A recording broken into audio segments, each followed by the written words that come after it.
Bonsoir à toutes et à tous. Herzlich willkommen.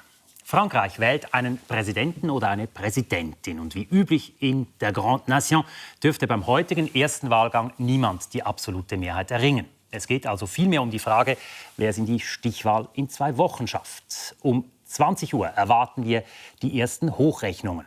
Um das höchste Amt im französischen Staat bewerben sich 12 Kandidatinnen und Kandidaten.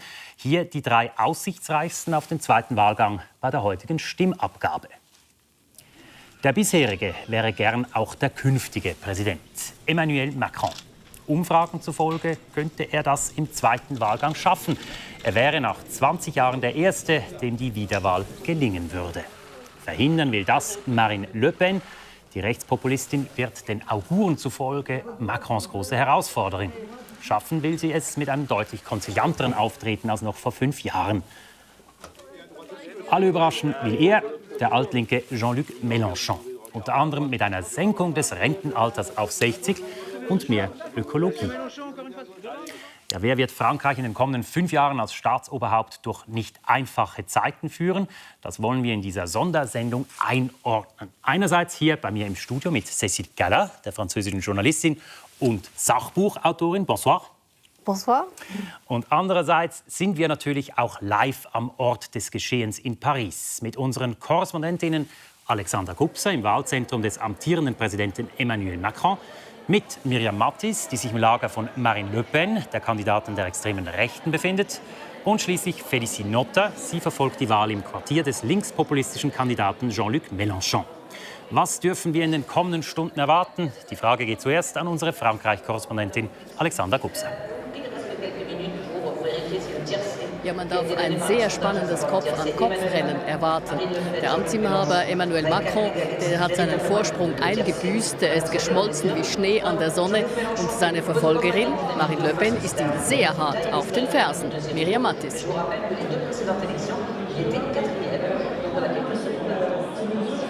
Ja, Marine Le Pen, sie ist seit Wochen im Hoch. Gemäß Umfragen sollte sie sich ein Kopf-an-Kopf-Rennen mit Emmanuel Macron liefern heute. Alles andere als der Einzug in die Stichwahl wäre denn auch eine herbe Enttäuschung. Aber in Acht nehmen muss sie sich noch vor dem möglichen Spielverderber aus dem linken Lager, Félicie Notta. Ja, Spielverderber aus rechter Sicht, einziger Hoffnungsträger aus linker Sicht. Jean-Luc Mélenchon will es heute dank dem Vote utile vielleicht doch noch in die Stichwahl schaffen. Das sind strategisch wählende Linke, auf die er zählt. Seine Chancen sind sehr gering, umso größer wäre die Sensation. Ja, wir warten gespannt, auch hier im Studio, Cécile Cala. Um Punkt 20 Uhr, wie üblich, werden die französischen Fernsehstationen die ersten Hochrechnungen bekannt geben. Wir halten immer ein Auge darauf und werden dann frühzeitig nach Paris schalten. Es war ein spezieller Wahlkampf. Wenn wir 5 Jahre zurückblicken, vor 5 Jahren, 2017, stand der Wahlkampf ganz im Zeichen dieses neuen Windes, dieses neuen Kandidaten, Emmanuel Macron. Was steht 2022 für Sie im Vordergrund beim Wahlkampf? Naja, man steuert auf ein ähnliches Szenario wie 2017. Das heißt, dass wir am Ende bei einer Stichwahl wahrscheinlich laut der Umfragen Marine Le Pen und Emmanuel Macron duellieren werden. Aber dieser Wahlkampf, der war auf jeden Fall kein normaler Wahlkampf.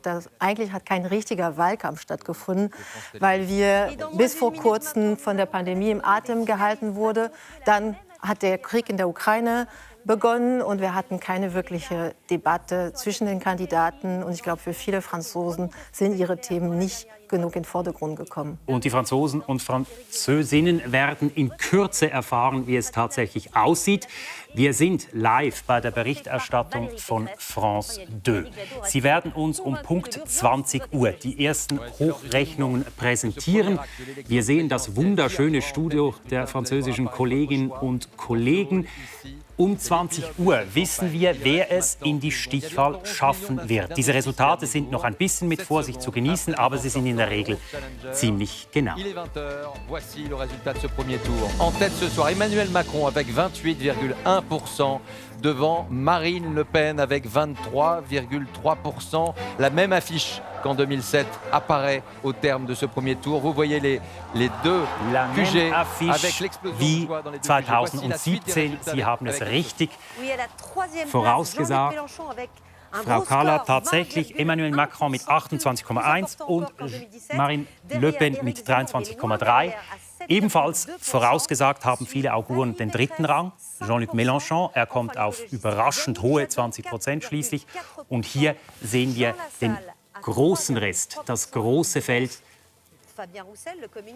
welche meistens mit relativ wenig Prozenten schließlich in dieser Hochrechnung resultieren. Also 28,1% Emmanuel Macron, 23,3% für Marine Le Pen. Wir halten fest, die beiden Kandidaten und Kandidatinnen für den zweiten entscheidenden Wahlgang heißen wie bereits vor 5 Jahren höchstwahrscheinlich Macron und Le Pen. Da wollen wir gleich den Puls in Paris nehmen, und zwar im Lager des amtierenden Präsidenten, zuerst von Emmanuel Macron. Alexandra Gubser, 28,1% für Macron. Wie haben die Anhängerinnen und Anhänger des Präsidenten in der Expo-Halle darauf reagiert?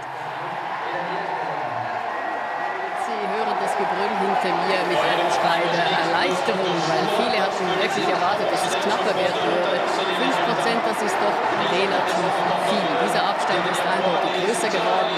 Und da muss sich Marine Le Pen schon nochmals anstrengen, wenn sie ihn noch einholen will. Aber für den zweiten Wahlgang beginnt ein neuer Wahlkampf. Da geht es dann wirklich um die Konfrontation. Es ist noch längst nicht gewonnen, aber die Erleichterung hier ist doch sehr spürbar. Noch ist nichts gewonnen, aber die Stichwahl ist bereits garantiert für Emmanuel Macron. Man muss sagen, keine große Überraschung. Ebenfalls in der Stichwahl steht, wie bereits 2017, die Kandidatin des Rassemblement National, Marine Le Pen. Damit zu Myriam Mattis. Wie hat das Lager von Le Pen denn auf den erneuten Einzug in den zweiten Wahlgang reagiert?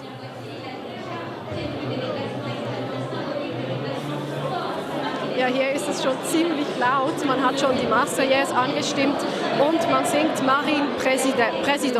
Also dann ist sichtlich erleichtert dennoch, dass man es offensichtlich schaffen wird in dieser Stichwahl und sehr ausgelassen bereits am Feiern.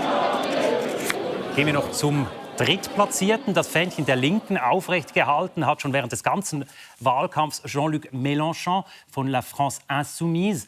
Félicie Notta, gut 20% für Mélenchon. Wie ist das zu werten im Lager des Linkspopulisten?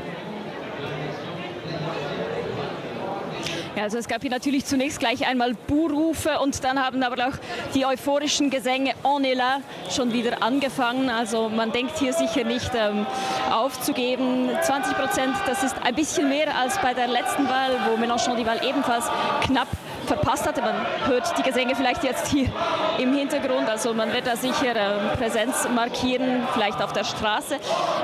Sprich, es hat ein bisschen offenbar funktioniert, die Stimmen zusammen von anderen Kandidaten zu sammeln, aber eben nicht ganz. Und für die Linke ist das angekündigte Fiasko nun eingetreten. Vielen Dank Ihnen dreien. Es ist laut in allen Wahlzentren, das haben wir mitgekriegt. Cécile Gala, wenn wir uns dieses Resultat anschauen und uns vergegenwärtigen, was Macron vor 5 Jahren gesagt hat, nachdem er gewählt wurde. Und zwar, Zitat, er wolle den Menschen jetzt keine Gründe mehr geben, sich für die Extreme entscheiden zu müssen. Wenn wir jetzt das Resultat anschauen, da ist er gescheitert mit diesem Wunsch. Auf jeden Fall. Der wollte auch die Franzosen versöhnen. Er wollte diese polarisierte Gesellschaft miteinander bringen. Das hat er nicht geschafft. Aber das Ergebnis ist nicht so katastrophal, wie manche erwartet haben, weil man hat noch ein knapperes Ergebnis also zwischen Marine Le Pen und Emmanuel Macron erwartet. Jetzt muss man abwarten, was der Abend noch bringt an Präzisierung. Aber erstmal ist die Tendenz, dass der Abstand ist doch ein bisschen größer zwischen den beiden. Also es werden sich wahrscheinlich noch gewisse Korrekturen ergeben. Aber wenn wir dieses Resultat anschauen, können wir da schon zu viel auch vielleicht rein interpretieren? Also ob es jetzt 28 oder 26 sind, spielt das eine große Rolle für den zweiten Wahlgang? Naja, also was wir sehen auf jeden Fall ist, dass wir nicht was wir am Anfang besprochen haben. Macron ist ja keine neue Figur jetzt in der politischen Landschaft. Er ist ja schon Präsident seit 5 Jahren und wir haben ja gesehen, was er für eine Politik geführt hat. Und für viele Wähler in Frankreich ist er ein Präsident, der eine konservative Politik gefahren hat, ein Präsident der Reichen, weil er die Vermögensteuer gestrichen hat, ein Präsident, der zu arrogant hat und der manchmal zu rüde redet, auch mit den Franzosen. Und ich glaube, das drückt sich auch in dem Ergebnis von heute Abend und in der Tatsache, dass die Rechtspopulisten sehr viele Wählerstimmen für sich reklamieren können, weil 23% ist ja noch ein sehr gutes Ergebnis für Marine Le Pen. Und da wird es sehr spannend sein zu sehen, wie sich das in 2 Wochen dann zeigt. Fast alle Expertinnen und Experten gehen davon aus, dass es bei dieser erneuten Reprise des Duells Macron-Le Pen knapper zu und her gehen wird als vor 5 Jahren. Einverstanden? Auf jeden Fall, weil jetzt ist die Angst weniger groß von Marine Le Pen. Sie wirkt, Sie sagten konziliant oder sie wird gemäßigt, nicht weil ihr Programm moderater geworden ist, sondern weil sie Konkurrenz bekommen hat mit der Figur von Éric Zemmour, der erstaunlich schlecht abschließt. Der viel radikaler wirkte. Und sie hat wirklich an sich gearbeitet, an ihrem Image, an ihrer Botschaft. Aber an sich, das Programm ist genauso hart wie vor 5 Jahren, was Islam betrifft, was Zuwanderung betrifft. Sie will die Verfassung ändern, sodass Ausländer so quasi ausgeschlossen werden von der Arbeit oder vom Willen. Und da muss man sich nicht irren mit diesem Image, den sie verändert hat. Was heißt das hankerum für Macron? Was muss er in den nächsten 2 Wochen vielleicht noch verändern, damit es nicht tatsächlich zu einer bösen Überraschung kommt? Ich glaube, er muss sehr stark arbeiten an seiner Sprachen, an seinen Botschaften, an seinem Image, dass er ein bisschen das Gefühl den Wähler vermittelt, dass er ihre Bedürfnisse ernst nimmt. Weil für viele, und das hat sich auch noch verstärkt mit dem Krieg in der Ukraine, sie haben ihn so wahrgenommen als jemand, der keine Zeit hat für sie, der sich mit anderen Belangen beschäftigt ist, unter anderem den Krieg in der Ukraine. Das hat ihm erstmal Stimmungswerte gegeben, aber seitdem sind die Stimmungswerte ziemlich runtergegangen. Jean-Luc Mélenchon, vielleicht zum Schluss noch zu der Linken, macht ein erstaunlich gutes Resultat. Erst in den letzten Wochen hat er praktisch nur noch Stimmen gewonnen, auch in den Umfragen. Wird das große Thema sein? Wo gehen jetzt die linken Stimmen hin in den nächsten 2 Wochen? Ja, genau. Und Jean-Luc Mélenchon wird ganz sicher nicht appellieren, dass seine Wähler für Emmanuel Macron aber sicher wählen. Auch nicht für Le Pen. Aber auch nicht für Le Pen. Aber es gibt einen Teil seiner Wähler, der möglicherweise für Le Pen wählen wird und ein anderer Teil, der sich vermutlich enthalten wird. Aber sein Ergebnis ist auch, ich meine, was bemerkenswert ist heute Abend, ist, dass er in den letzten Tagen so zugenommen hat. Aber letztendlich ist kein großer Unterschied mit 2017. Er hatte auch knapp 20% der Stimmen beim ersten Wahlgang. Unglaublich spannend, trotz allem. Es ist so rausgekommen, wie es viele, wenn nicht alle, erwartet haben. Und trotzdem sind ganz viele Fragen offen. Und es bleibt spannend für die Stichwahl in 2 Wochen, die wir selbstverständlich dann in 2 Wochen anschauen werden. Vielen Dank schon mal für den Moment. Wir sprechen uns später am Abend ja noch einmal. Cécile Gala, merci beaucoup. Ja, und mittlerweile ist es 20:09 Uhr. Nun wartet man in den verschiedenen Lagern auf den Auftritt der Kandidaten und Kandidaten. Wir verfolgen weiter gespannt, was heute noch passiert, mit unseren Korrespondentinnen vor Ort, Alexandra Gupsa, Miriam Mattis und Félicie Notter. Und zum Abschluss der ersten Sondersendung noch einmal der Blick auf die vorläufigen Resultate des ersten Wahlgangs. Emmanuel Macron, der amtierende Präsident, kommt demnach auf 28,1%. Marine Le Pen, seine erste Herausforderin, auf 23,3%. Der dritte Platz mit 20,1% belegt Jean-Luc Mélenchon. Noch ganz kurz Éric Zemmour, der Rechtsradikale, mit 7,2%. Und Valérie Pécresse, die Bürgerliche, kommt auf 5%. Also Macron und Le Pen einmal mehr in der Stichwahl. Das war's von uns für den Moment. Es war ein Abend voller Emotionen, wie wir auch gehört haben, mit wenigen Überraschungen zum Schluss und mit 2 Glücklichen, die die erste Hürde geschafft haben. Wir bleiben weiter dran. Um 22:30 Uhr melden wir uns dann wieder mit Reaktionen der Kandidatinnen und Kandidaten sowie ausführlichen Einschätzungen unserer Expertinnen in Paris und hier im Studio. In der Zwischenzeit informieren wir Sie natürlich weiterlaufend online und via News-App. Spannend geht es auch im Programm hier weiter, und zwar mit dem Tatort. Viel Vergnügen dabei und bis später. Auf Wiedersehen.